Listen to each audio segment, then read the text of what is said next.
avanzado del sistema linfático para después hablar un poco de lo que nos convoca hoy, que corresponde a la tecnología. Entonces, ya habíamos quedado en las grandes formaciones linfáticas. Habíamos dicho de que el conjunto de estructuras que conforman el sistema venoso están íntimamente conectadas con las formaciones linfáticas, puesto que el sistema linfático desemboca finalmente en el entorno venoso profundo. A nivel de estas regiones, corresponden a los ángulos yúgulos subclavios. Ángulos también se denominaban ángulos que son venosos, que son las grandes formaciones venosas, básicamente, y que esos dos conductos colectores principales se van a desembocar por posterior, por lo tanto van a ser bastante invisibles. Y la única forma de hacerlos visibles es haciendo una disección profunda o una cirugía profunda de la región del cuello lateral, ¿ya? También se pueden observar en lo profundo de la región esternocleidomastoidea, pero básicamente son bastante profundos. Ahora, hay algunas cositas interesantes en relación a esta formación linfática. Ahí va, ahí hay una formación linfática, aquí estamos viendo el conducto linfático, llegando al ángulo yúgulo subclavio. Fíjese cómo llega por posterior y antes de llegar da una vuelta a este gran conducto colector linfático hacia el cuello, digamos, tiene una vuelta ascendente en el cuello y por lo tanto los conductos linfáticos principales se ubican en el cuello. Y eso llama la atención porque cuando existe una lesión de arma blanca o un balazo o cirugías que son a nivel del cuello, es muy sencillo lesionar estas estructuras puesto que son muy lábiles y son pequeñas y son difíciles de identificar y por lo tanto se parecen un poco a tejido nervioso, pero normalmente lo confundiría rápidamente con alguna vena pequeña o con sistema nervioso. Dijimos que estas grandes conexiones linfáticas iban a ser dos, ¿cierto? El conducto torácico, que es izquierdo, que va por el lado izquierdo, y que resume la linfa, ahí va, resume la linfa de casi todo el cuerpo. El conducto linfático, que llega al ángulo yúgulo subclavio derecho y que se encarga del drenaje linfático de la cabeza y el cuello y parte del hombro y el miembro superior del lado derecho. Pero además existe esta estructura que se denomina la cisterna del quilo, y la cisterna del quilo es una expansión, fíjense aquí, es una expansión linfática que finalmente va a drenar su contenido hacia el conducto torácico. Pero tiene una importancia porque la cisterna del quilo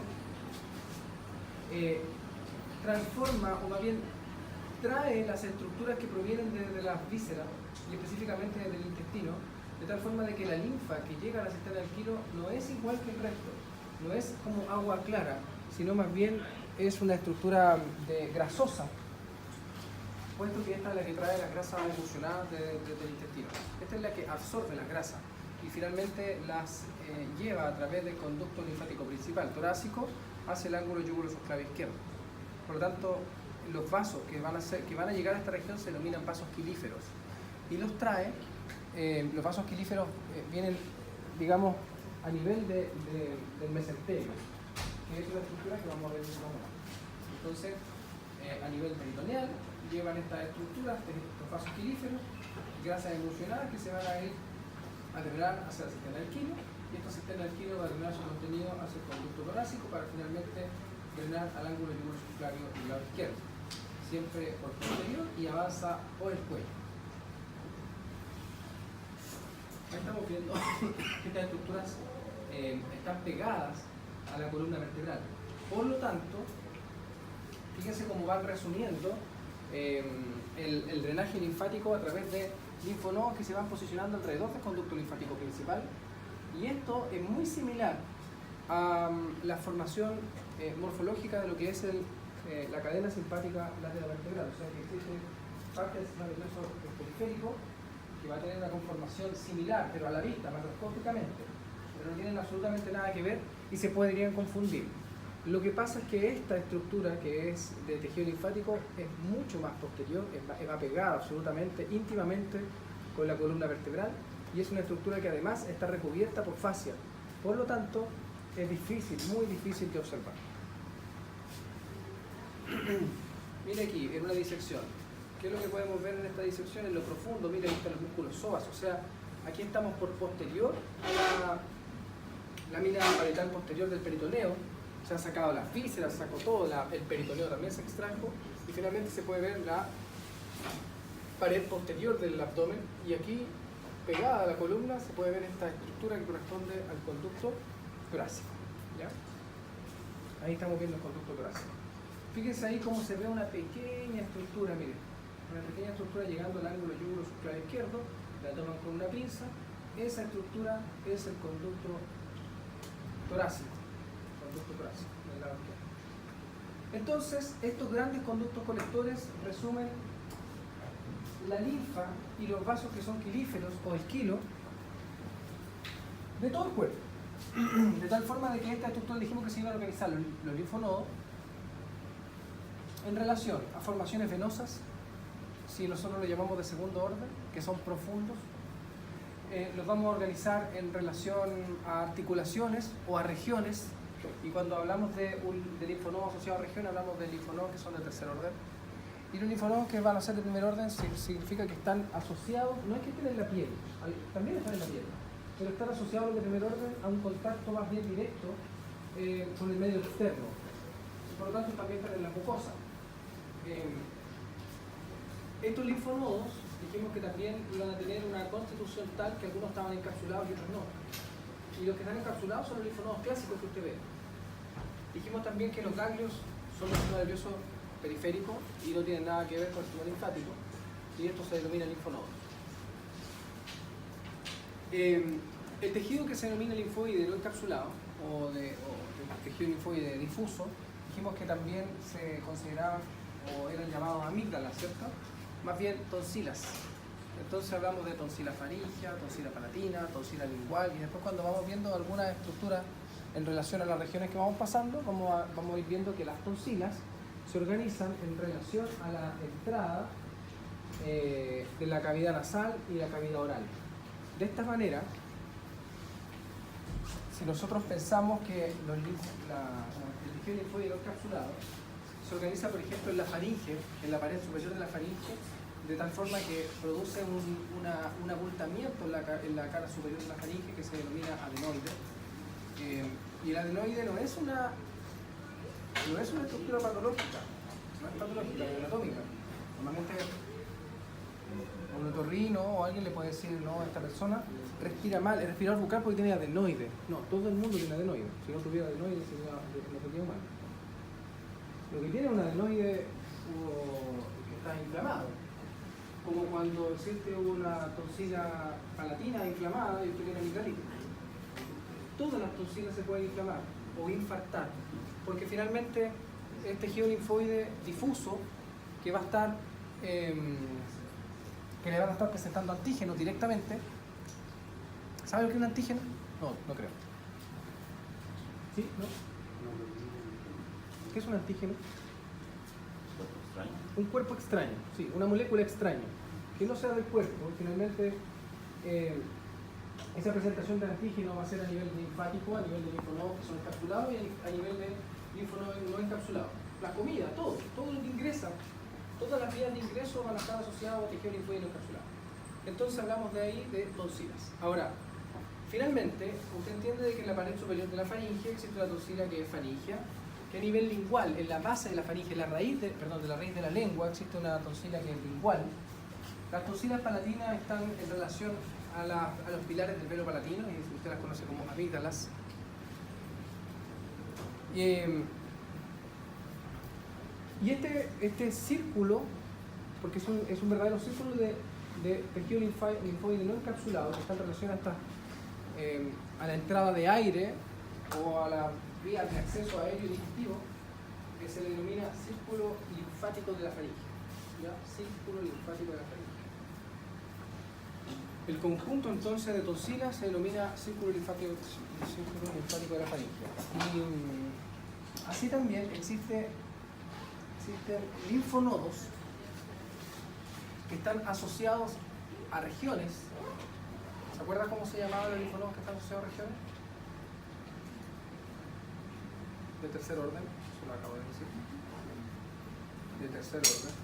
Linfonodos, grupos linfáticos de tercer orden que están en relación mastoidea, o sea, en relación a procesos mastoides, linfonodos que están a nivel submandibular, linfonodos que están a nivel submentoniano, submandibular, parotídeo, preauricular, occipital.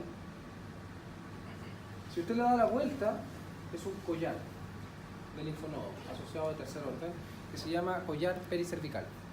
O sea que además existe un collar de linfonodos alrededor de la cabeza que va a estar asociando, o más bien va a estar defendiendo, por ejemplo, estructuras infecciosas que estén entrando desde el medio externo hacia la cabeza o que quieran avanzar hacia el cuello o hacia la cabeza. O sea que ahí hay una barrera que se denomina collar pericervical. O sea, existen dos barreras de acceso a nivel de la cabeza. Una es el círculo linfático de la faringe, pero ese es el tejido linfoide no encapsulado. Y el collar pericervical, que es tejido linfoide encapsulado y que son además de tercer orden. La función del sistema linfático van a ser drenaje del líquido tisular, eso lo habíamos hablado. Habíamos dicho de que se encargaba de drenar el líquido que no era capaz de pasar a través de las venas, y esto lo hacen porque una vez que las venas se llevan el líquido tisular y las moléculas que son pequeñas, las macromoléculas, los lípidos, los va a tomar el sistema linfático, y una vez que los toma, por osmosis, comienza a pasar el líquido tisular que faltaba. Y por lo tanto, se encarga también del drenaje líquido tisular. Absorción y transporte de grasa, yo le hablé sobre lo que era el quilo y los vasos quilíferos, que iban a venir desde el intestino delgado, básicamente. Y un mecanismo de defensa del cuerpo, porque básicamente va a ser aquí un gran presentador de antígenos. Aquí vamos a tener linfocitos a todo nivel, en la región encapsulada y no encapsulada, pero básicamente el sistema inmune corre por el sistema linfático. O sea, el sistema linfático no es una estructura muy llamativa desde la perspectiva anatómica, porque es poco evidenciable en una disección. De repente podemos encontrar algunos linfonodos que son clásicos, como por ejemplo el linfonodo digástrico, que es un linfonodo enorme, el de Cloquet, que es un linfonodo que está en la región del triángulo femoral, porque son linfonodos clásicos.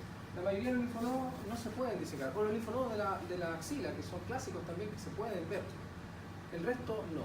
Ahora, ¿esto se puede observar en el cadáver? Sí, se puede observar. Hay disecciones hechas de esto. Usted la va a ver a su debido tiempo cuando avance por regiones. ¿Ya? Aquí estamos viendo linfonodos que están organizados en relación a una región, ¿cierto? En este caso están relacionados no en una vena, sino que, por ejemplo, a la tráquea o a los bronquios. Entonces hablamos de linfonodos, siempre los linfonodos están, su nombre deriva de la región en la cual se ubican. En este caso, por ejemplo, estos linfonodos se denominan paratraqueales. Es lógico, ¿no? Paratraqueales, para, al lado, paratraqueales. Estos, traqueobronquiales, estos, bronquiomediastínicos. Y estos, ¿cómo le llamaría usted a esos linfonodos? Bronquiales.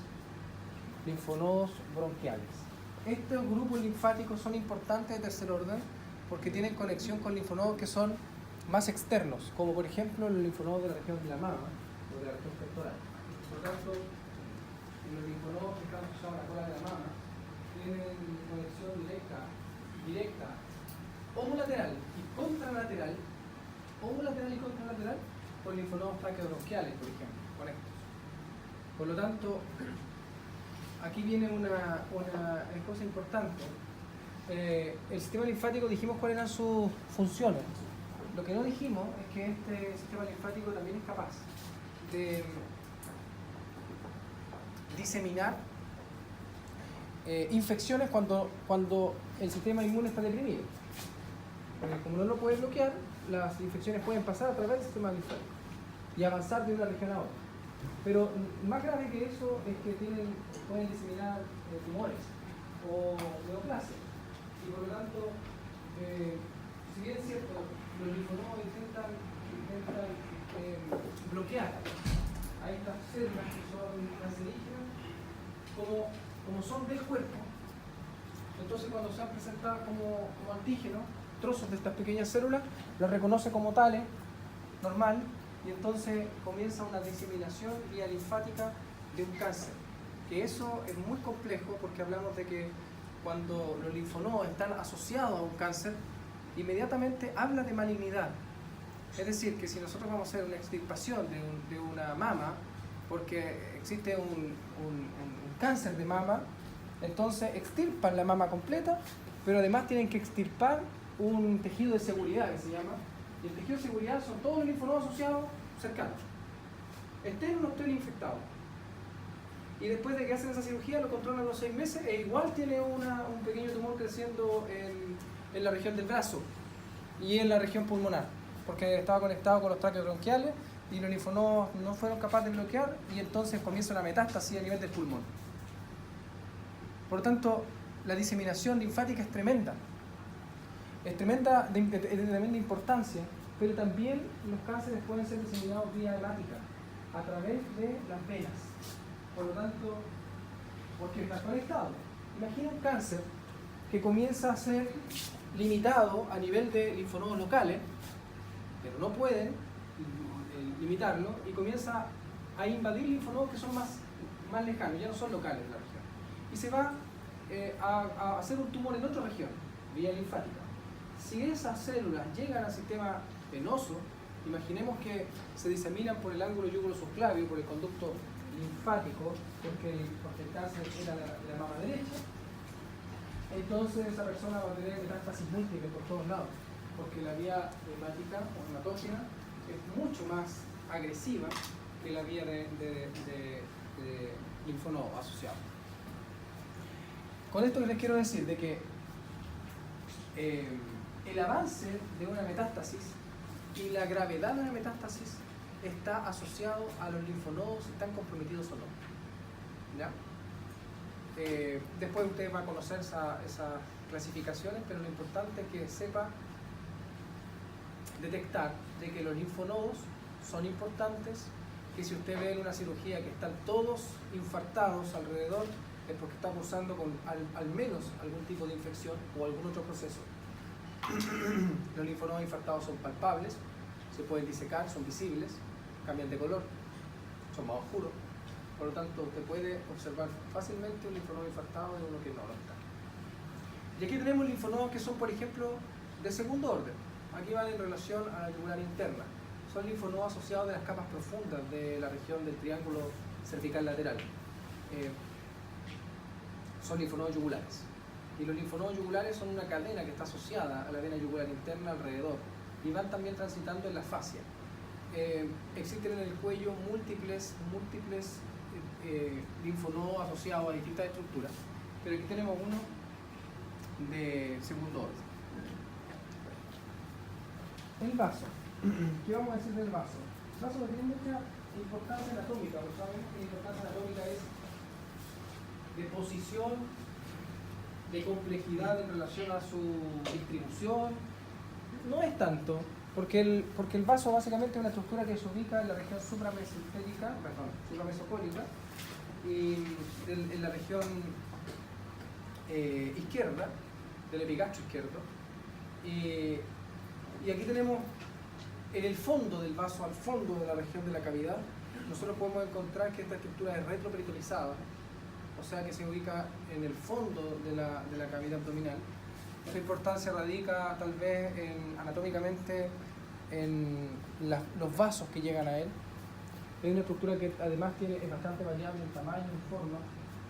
Puede ser pequeño como un riñón o amplio como un hígado. Depende mucho de las características individuales de cada persona.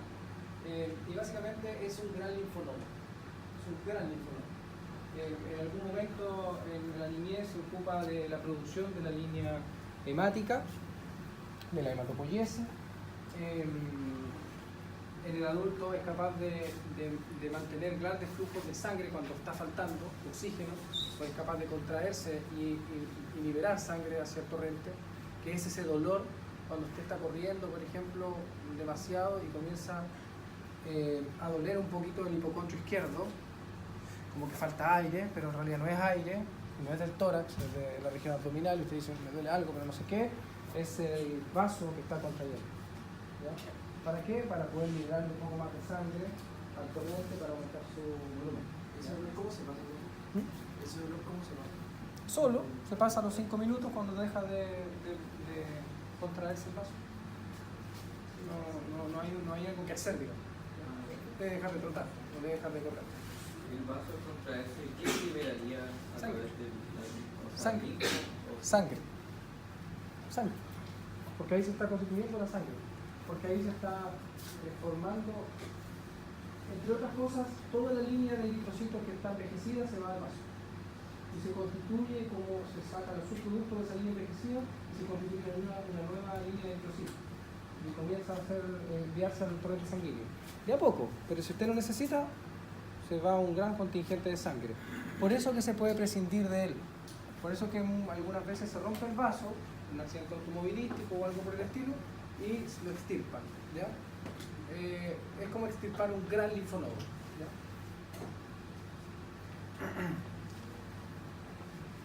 Bien, pero hoy nosotros no veníamos a esto.